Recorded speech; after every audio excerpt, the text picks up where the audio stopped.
G'day,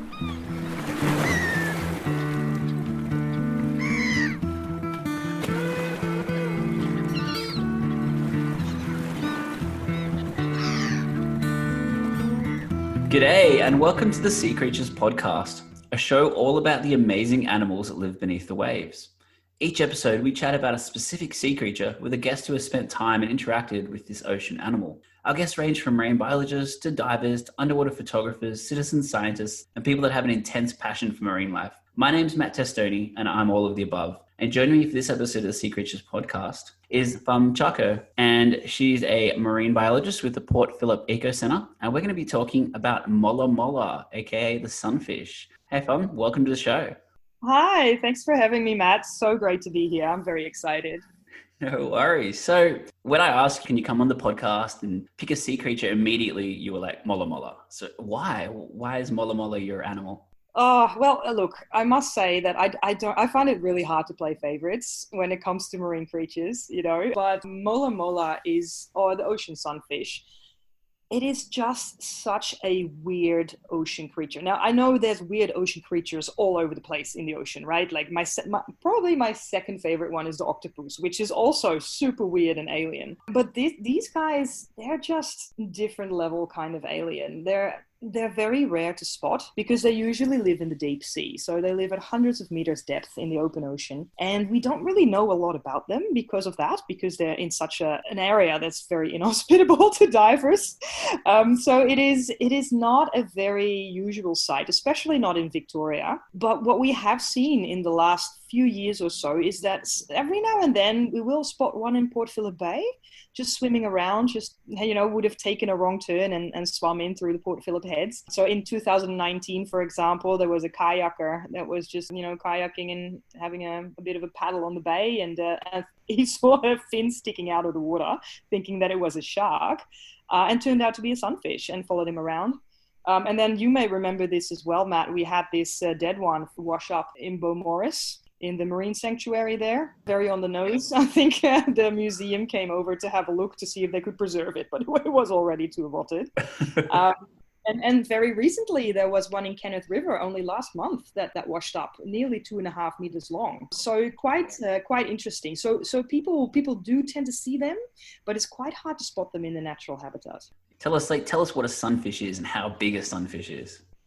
Yeah, so sunfish are the biggest bony fish, or the heaviest bony fish, I should say, not the biggest, but the heaviest bony fish on Earth. So we have fishes that are made of cartilage, like sharks and rays, and they get super huge, right? So whale shark, for example, is the biggest fish on Earth. But when it comes to bony fishes, the Mola Mola is the heaviest. So they can weigh up to 2.5 tons, so 2,500 kilos per fish. And their length can be up to 3 meters from the nose to the tail, and from the tip of their dorsal fin to the tip of their anal fin, so vertically, the biggest mola species on Earth can actually measure up to 4.2 meters. That's the biggest one that's ever been caught. And that was last century. So they can grow absolutely massive. They eat squid and jellyfish mostly, because that's the kind of prey that you find in the deep sea mostly. And they do tend to come up every now and then, which is when people can see them. And it is thought that they come up into the more shallow reef areas to have parasites removed by other fish. So that's why, for example, in Bali, you can often see them, especially between the months of August and sort of like end of October, which is called mola season. That's when they come up out of the deep sea and they visit the reefs. Sometimes you'll see them actually flapping on the surface. I'm not sure if that is why they're called sunfish, but they kind of just like lay flat on the surface of the water and flap around a little bit. And it is thought they do that to get the UV rays of the sun to burn off the parasites that the fish can't get. Otherwise, they visit reefs, and several different species of fish will take parasites off for them, and loose skin and that kind of stuff. So they basically come in for a spa treatment every now and then. Which is a perfect time to go and see them if you're a diver. So ocean sunfish are the strangest looking creatures, because they don't really have like a fishy tail. How usually fish, they have a tail that they use to propel themselves forward by by swimming with it, by pushing it left to right. For the molars, that is all stumpy and weird. Like it looks like they have a butt, basically, instead of a tail. And instead of side fins on the side of their body that usually fishes use to, swim around and go left and right and that kind of thing, they don't even have that. The only thing they have is this massive dorsal fin that sticks right up like the sword of a male orca or killer whale, like a really triangular one.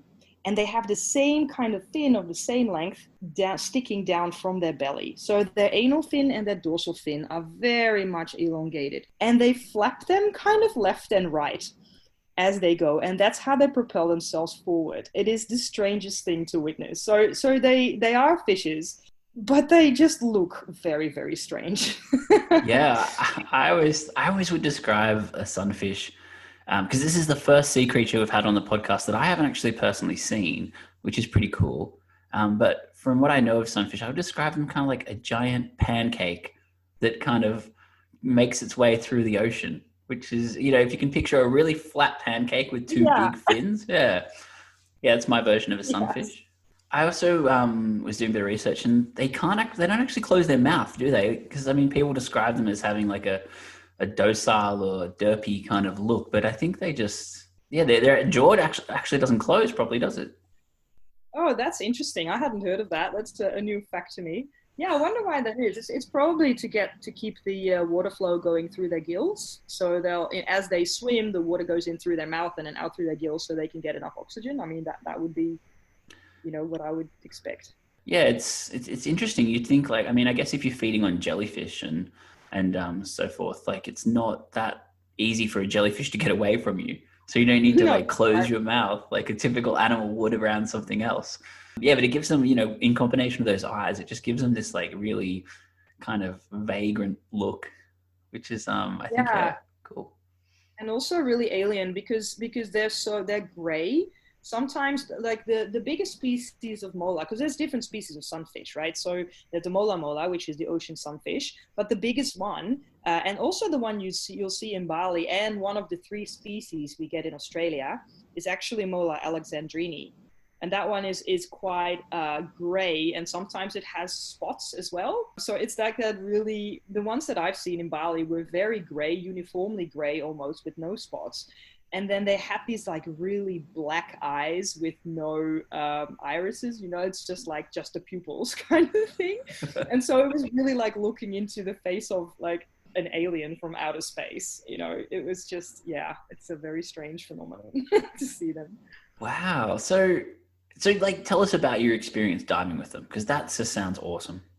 Yeah, it was kind of, look, we were always on the lookout for them. So I used to be a dive instructor, and when I still lived in the Netherlands, where I'm from, and every other year we would go, all of the people in the dive school, we would take a 3-week trip to Bali to go diving there, because it's just so world class. Diving in Bali is one of the best places you could ever dive. We would go, I think we were there in October or November. So we were already at the end of the Mola season. And I was there I think back then I was still assistant instructor, and I had a little crew of young people under my wings, just sort of between 18 and 22 years old, doing all these dives. And we were always kind of keeping a half an eye out for the Mola Molas, because, trying to spot a Mola Mola is like finding a unicorn underwater, right? Everybody wants to see one, but it's really rare, and you got to be pretty lucky. So one day we were on the boat, and we were going to Crystal Bay, which is a fantastic dive spot off Nusa Penida, which is a small island just off the coast of Bali, which has amazing diving. You can see all kinds of stuff there. And people go there for the manta rays as well, for example. So it's a very popular dive spot, and it is actually quite deep there. So there is a drop off. There's a beautiful snorkel reef that's quite shallow, but if you go deeper, there's a rock platform that's at about 40 meters. And after that rock platform ends, there's basically a drop off that goes a few hundred meters deep. So it's right off the atoll, basically. Yeah, one day I was there with my little crew, and we were diving quite quite deep, I think at about 35 meters or something, just, enjoying the corals. And the name Crystal Bay is called Crystal because the waters are often crystal clear. It's one of the best spots for amazing visibility. Visibility gets up to 30 meters sometimes there if you're very lucky. And it's basically like flying like Peter Pan when you're diving there, because the water is so clear, it looks like air. It's incredible. So we were having a good old time down there, and all of a sudden we were approaching this the ledge, and I could see it sort of like down there, and I'm looking at my computer, making sure that we're not going too deep and all that sort of thing. And all of a sudden I could hear my buddy go underwater and elbowing me in the ribs, and he's pointing, and I was like, what is that? And just coming up over the rock ledge from the deep is this massive fin, just a fin tip. And it was coming up, up, up, up, up. And it didn't end because it was a really long dorsal fin. And before we knew it, there was a Mola alexandrini, a sunfish, right in front of us, just come up out of the deep like some kind of weird alien. And the water was so clear that it was super close as well. It was super clear. And oh my God, obviously everybody saw it straight away because it's so big. and so we decided to go and have a closer look because, obviously it was such a rare thing to see. So I was looking around and I could see everyone's faces in their masks, just like big eyes going like, oh my God, it's sunfish. So we decided to go and have a closer look. Of course, still keeping a respectful distance because you never want to bother the animals. But we swam to have a closer look. And as we were swimming down towards the edge of this rock platform, another 3 molas just came up like these massive submarines out of the depths, popping up over the edge of this rock in this crystal clear water and just looking at us. It just kind of stopped us in our tracks because all of a sudden we were six people and they were like 4 massive Mola Molas, the biggest ones I've ever seen, even in pictures. And it just stopped us in our tracks and we just stared. And they stared back at us. And that was a really amazing experience where one of them actually approached us and the other 3 just hung out at the same depth, face to face with us. And they didn't seem scared or anything.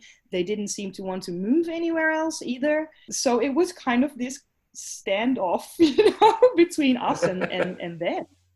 And the big one who had come up first kind of like approached us like a tiny little bit, and he kind of swam to the side of our little group, following us with that really big black eye, just like staring at us as he was swimming past like a pancake, right? And all we could do was just stare back in total amazement. But of course, we were at 40 meters at that time. So we only had about 8 minutes that we could stay there, and all of our dive computers started going off. You could just hear the beeps going crazy everywhere. Our dive computers telling us, hey guys, time to go back up. You're at 40 meters now, don't go any deeper.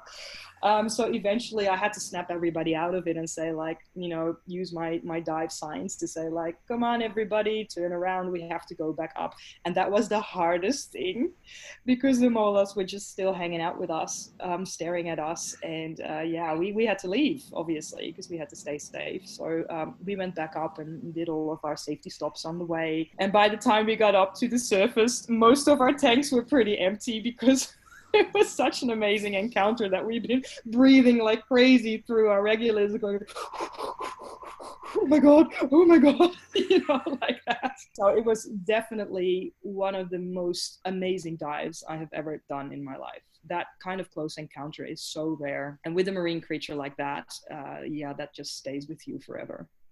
Wow, that's quite a story. I've always wanted to see a sunfish, or a Mola Mola, but to have that experience with 4 of them. I mean, I've seen people, they swim and it's usually 20 meters away and they're quickly kicking, but to have them come up and investigate you with that, as you keep saying, that alien look and that big black eye is just amazing. Yeah, and that was the amazing thing about it, just the fact that they were just as curious about us as we were about them. That's what makes the encounter so memorable.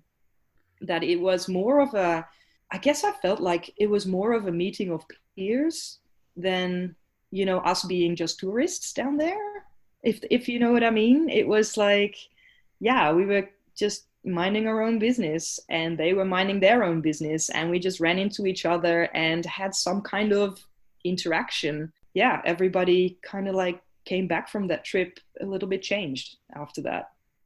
Yeah, and I think that, as you said, is the best kind of underwater animal experience is when it's natural and like they're not baited or they're not like you're not going down to see this animal that's kind of, being trained. It's just this totally meeting of two worlds.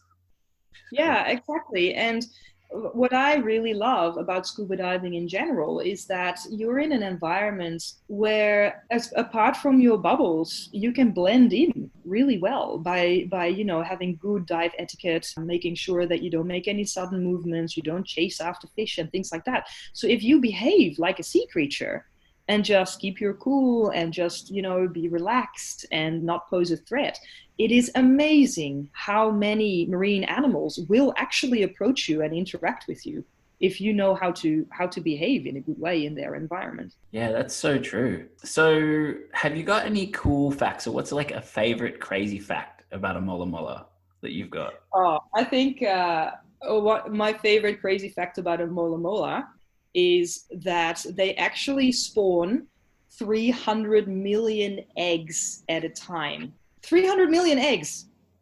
Let that thing sink in for a minute. Like, that's an incredible amount of eggs. And they're tiny, tiny eggs. And nobody really knows exactly why they do that. But another crazy fact is that only since last month, and this is July 2020, have marine scientists for the first time positively identified a Mola Mola sunfish or a Mola alexandrini larvae. So people know that they can spawn these eggs because they found, like dead, washed up or caught sunfish that had those kinds of numbers in their bellies or ready to spawn. But no one had actually positively identified one of the larvae, right? And that's quite astounding because obviously before they can grow to 3 or 4 meters, there's a whole lot of growing they need to do. So that no one had ever positively identified a larvae before last month, that I found quite astounding as well. And we know so little about their reproduction and their cycles and things like that. So it's actually Australian researchers that did that, the identification, and they did it by a combination of obviously like finding the larvae and sort of like catching them in the water, and DNA research, and then comparing that DNA to a preserved specimen in the museum as well. So by cross-checking and cross-referencing the DNA between a specimen that's been there for a long time and the only specimen as well, so very rare, and then a newly caught specimen, they were able to cross-reference and give a positive ID. And that's going to help us enormously to identify these larvae in the future and to learn more about their life cycles and their life history.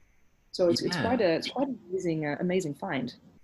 Yeah, because that's one thing. Like, I mean, just quickly to talk about larvae, like, I mean, if you think it goes to 2.5 tons from a larvae, I read something like 60 million times growth, which is the biggest of any vertebrate.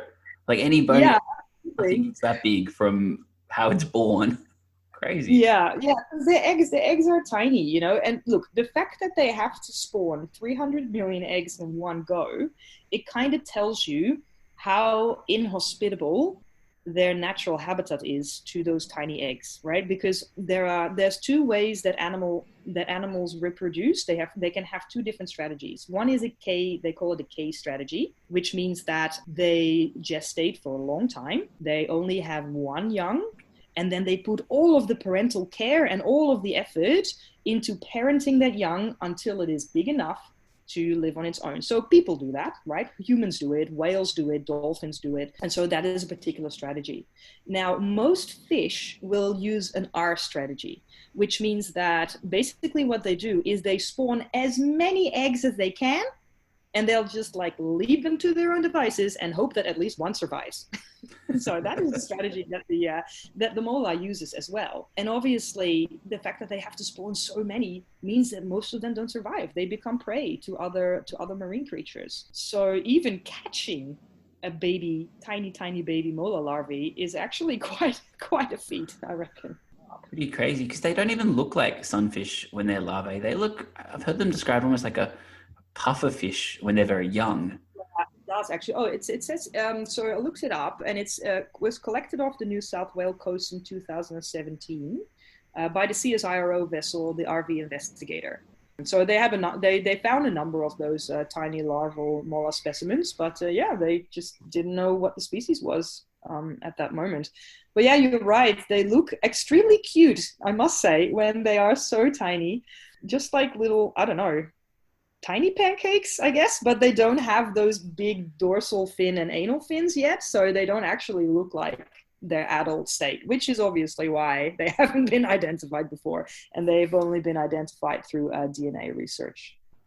Wow, that's just so cool. Yeah, I guess we spoke about where to see them. So I know Nusa Penida, you said, and then there's also the occasional rare sighting off the coast of Australia, different places. Are there any other spots you know of, where Mola Mola congregate?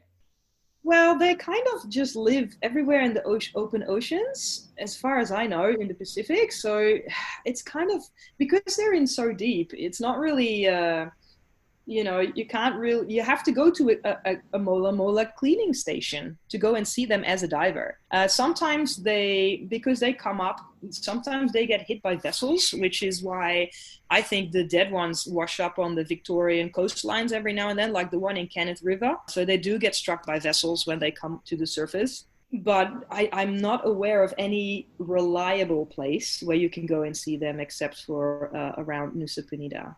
Yeah, because they come up there to be cleaned and to visit the cleaning stations. So yeah, that's the best place to go and see them.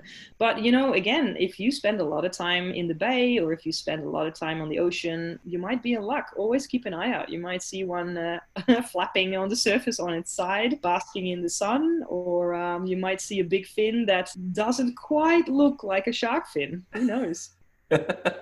Yeah, and I've heard stories of people seeing them off Sydney Harbour, people seeing them off the coast of Tasmania, New South Wales as well. So I'm going to keep my fingers crossed and hope that my time in the ocean lets me see one of these amazing animals. And if not, I'm just going to go to Nusa Penida. Yeah, do it. And of course, I will be very much looking forward to the photos you'll be bringing back, because if you are lucky and you get the same visibility, you are going to be the happiest diver on earth.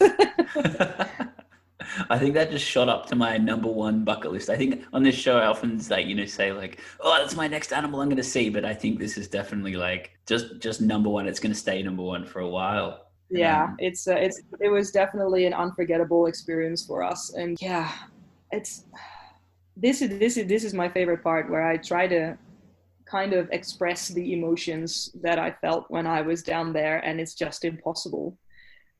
Just my heart was exploding just with the awe and the respect and the love and the beauty of watching them just do their own thing, and us being so privileged to actually have the means and the opportunities to go and visit these amazing creatures in their natural habitat, and and see them just live their fishy lives. It's I count my lucky stars, really.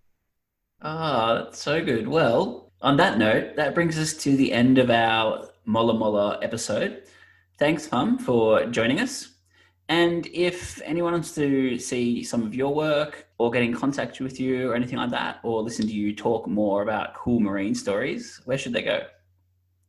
Well, they can always find me on my Instagram, which is @Fam Charko. Basically, if you just Google my name, Fam Charko, you will probably find me, because there's not a lot of people that have the same name. So that would be your best bet. But if you have any marine-related questions, or any questions about creatures you may have seen in the bay as well, or anywhere else in Victoria, get in touch with me via the Eco Centre. That's FAM, F-A-M, @ecocentre.com is my email, and you're very welcome to drop me a line or give us a call, because the Port Phillip Eco Centre protects the waterways all over Victoria, and also with a focus on Port Phillip Bay as well. So yeah, have a look at the website ecocentre.com. And you might be able to sign on to one of our online snorkeling talks that are happening all through the lockdown. And we have regular marine related topics that people can participate in, like talks and presentations and things like that. So keep an eye out for that. Ah, cool. And if they want to listen to marine stories, you're on the radio as well in Australia. Yes, I am. So I am currently a co-presenter on Radio Marinara, which is on Triple R Community Radio. And the show is on every Sunday from 9 a.m. till 10 a.m. on 102.7 FM. Ah, awesome. Well, make sure to check out that show because it's a great show. Sea Creatures Podcast is hosted, produced and edited by myself, Matt Testoni. You can see more of my photography on Instagram, Matt_Testoni_photography, and my webpage, mtunderwatermedia.com. If you like the podcast, please subscribe, leave a review, and visit our Patreon account, patreon.com/SeaCreaturesPodcast, to help with the running costs of the show. Production assistance by George McGrath, and music by Dan Musil and his fantastic slide guitar. Tune in next time to hear all about sea urchins with Ashley Miss Kelly. This has been the Sea Creatures Podcast. Over and out.